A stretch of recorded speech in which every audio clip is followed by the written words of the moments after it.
So the future's now the present and the past is now a lie. So let me tell you all the reasons why the tyrant never died. Because Hello everybody and happy Independence Day, if you want to call it that. I'm Patrick the Progressive if you don't already know that, and this is your 4th of July video. Now today we are celebrating the United States being an independent country for now 241 years, the land of the free and the home of the brave. But to start off, I have one simple question for you. How free truly are we? Now I know this question, some conservatives might be like, oh, here we go. Here goes this libtard going on another little tantrum. But it is a serious question. Think about it. July 4th, 1776, we just became an independent country. Yet at the same time, the land of the free, when this whole thing was written out, the Declaration of Independence, the Constitution, the amendments, everything saying wherever a free man was, right? Correct, right? Well, let's think. After that, we had slaves for 89 years after the country was founded. And then after that, we had a civil war between the North and the South of our own country over slavery. And after that came segregation, which lasted another 89 years. Until 1954, when Brown v. the Board of Education outlawed segregation in public education facilities for blacks and whites at the state level.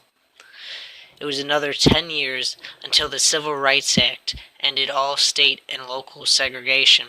From segregation came the war on drugs, which started under President Nixon in June 1971.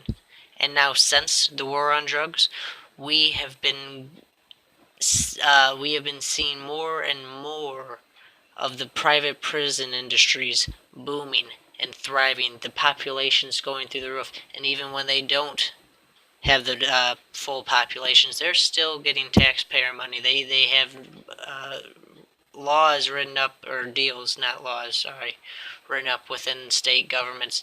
If you are not at a certain level of occupancy, you still are getting state funding, even if not. Now, here in America, we hold 5% of the world's population, which really isn't a big number when you think about it compared to the overall world population. Now, it gets a little etchy when we get to the United States prison population compared to the rest of the world's. The United States holds 25% of the world's prison population, while only having 5% of the world's population. Now, in the land of the free, does it make sense to you for us to have the largest prison population in the world? Or does it sound like we might be, just maybe, I'm throwing this on the table here, locking the wrong people up for petty crimes like, non-violent drug users, non-violent offenders, just your normal everyday citizens, like people that are getting locked up for unpaid tickets for just red light tickets and so forth. Is that really worth someone going behind bars for? So, of course, just to add on to this whole a whole great time and all that we're having right now, minorities are obviously affected by the war on drugs most. Now, black and other minorities face being arrested for drug charges 2.8 to 5.5 times higher than white citizens. Yet in America, white and minorities have the same usage rates. So, what's up with the different rates of being arrested? What's up with the odds? Why? What has this happened? Is this institutional? Is this accidental? Is it a cop-to-cop basis? What is it? What has created this?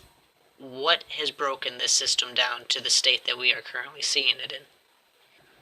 So with all these people that we are just locking up for drug charges and so forth, remember, the taxpayers are being punished. They are the ones that are picking up these bills for these criminals, just your average day citizens that get caught doing something not worth doing 5 to 6 years in jail or life in jail for a drug charge. It's just unreasonable, and it's not solving the issue.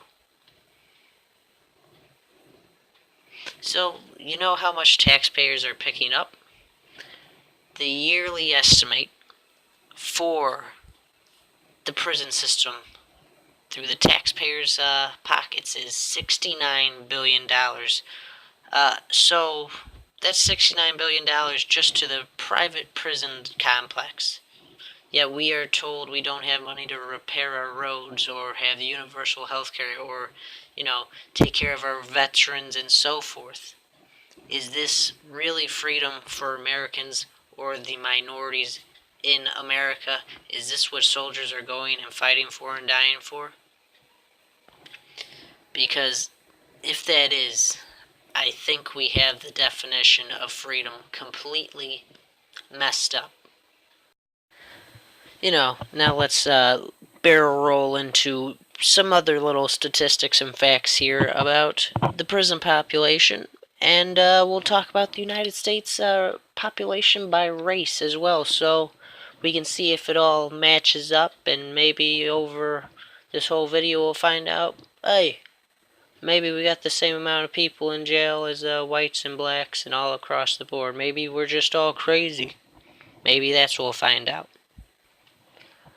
Did you know that 1 in 15 black men are behind bars? Freedom. Or, how about the fact, did you know that 1 in 13 African Americans are unable to vote due to laws denying ex-felons the right to vote? Freedom. Or how about the fact that today, in 2017, that there are more African Americans in prison or jail across the United States and even on parole than there were slaves back in 1850? What was it? Free at last, free at last? MLK would be so let down still if he was around. So now let's just barrel roll into the next part here, see about the U.S. population. Maybe we'll look at the numbers, we'll see all the percentages of, the races across the board here, and then we'll look back at, our prison population and be like, oh, actually, it's not that bad after all. Maybe we're overreacting, right?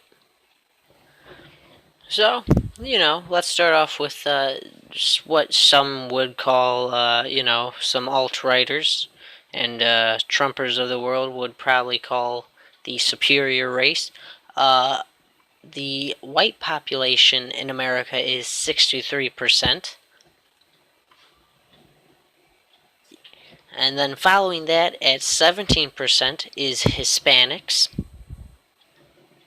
Bad hombres, rapists, drug dealers, not nice people, as, Donald J. Trump would say. And following that, 13% of the United States population is African Americans, while 4% of our population is Asian, and then the last 3% of that is other and mixed. So, seeing these facts, these statistics, clearly whites are the largest ethnic group in America. Shocker.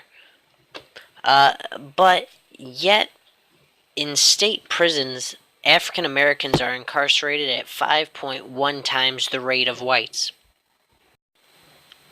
Also, fun fact, there are 12 states where prison populations are more than half black people. That is right, there are 12 states where the prison population is more than half African Americans. Also, the Latinos are incarcerated at 1.4 times the rate of whites. So like I said, remember earlier when we were talking about the incarceration rate of the blacks and minorities compared to whites, it was 2.2 to 5.5 times higher chances for a black or Latino to be arrested, or a minority, I'm sorry, to be arrested for drug use, even though they have the same usage rates in the United States. Now, before we wrap this up here, let's take a look over a few of the top offenses people are being arrested for in the United States. So these are just some of the defining characteristics of our prison system. So in federal prisons, there are 211,000 people in jail for drug, violent offenses, public order offenses, and property charges.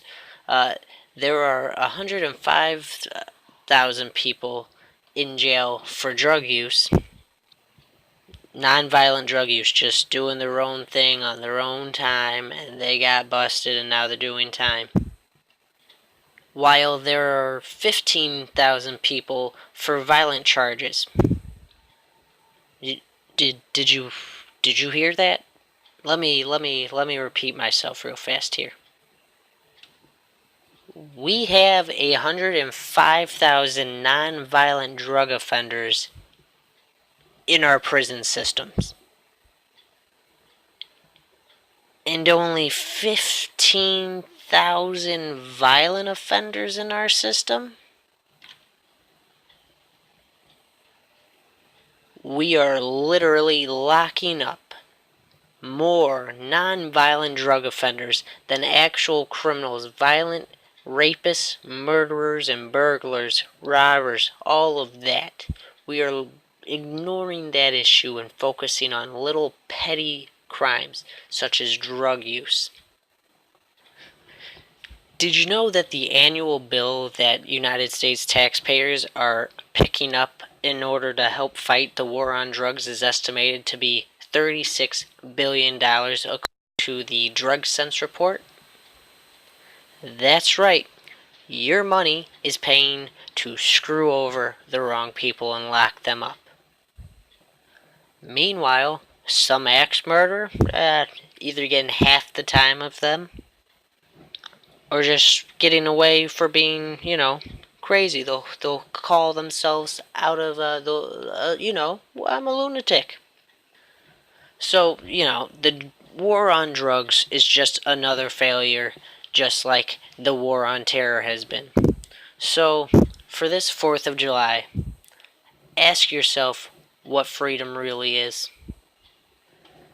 Does it start with having 25% of the world's prison population while only having 5% of the world's population?